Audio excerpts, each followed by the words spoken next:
All right, so we're going to talk about direct and indirect objects. Now, the thing to remember about objects is that subjects cannot be objects. Now, subjects and objects are both made from the same parts of speech, nouns and pronouns. However, if something is an object, it cannot be a subject. So that's something that we're going to remember. Let's see how that works. All right, so let's start by reviewing what transitive verbs are. Remember a transitive verb? Transitive verb are those verbs that transfer their action to an object that comes after the verb, right? And that object that receives that action is called the direct object. So let's try this example sentence. Peter switched on his Walkman. Well, you ask yourself, what was switched on? The Walkman. So Walkman is the direct object. Coming back to you? Okay. Now, let's say we have a sentence like this. Peter shared his Walkman with Gamora. Well, this is an interesting sentence because in this sentence we have both a direct object and an indirect object. Okay, let's start by finding the direct object. Let's ask ourselves, what was shared? The Walkman was shared. So Walkman is the direct object. But in this sentence, the direct object, the Walkman, is being received by someone or something else. So the person or thing that receives the direct object is called the indirect object. So in this sentence, Gamora is the indirect object. Let's look at the sentence one more time. So you'd say, what was shared? The Walkman was shared. Was the Walkman shared with anyone? Yes, Gamora.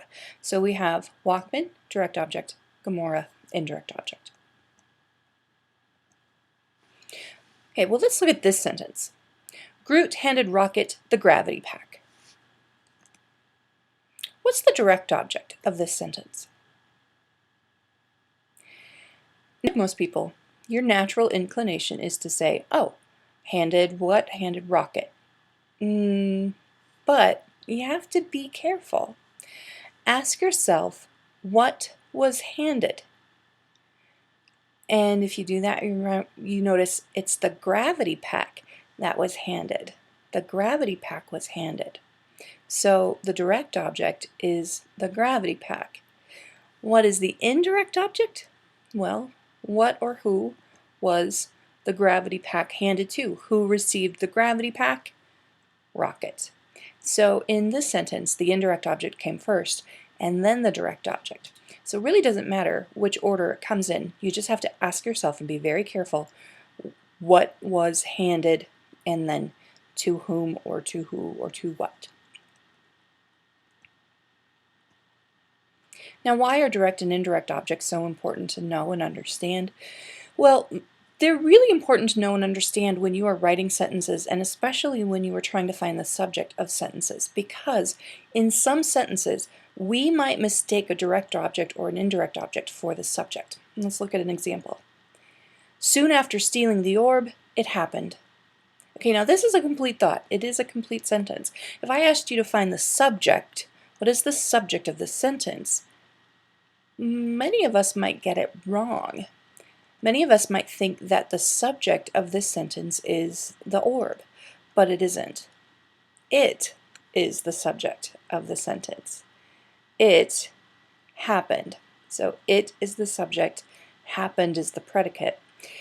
When we're looking here, orb, even though it's a noun, it's not the subject of the sentence. It's actually the direct object of the action of stealing. Soon after stealing the orb, it happened. So soon after stealing the orb is what we call an adverbial phrase, and it just tells us when it happened.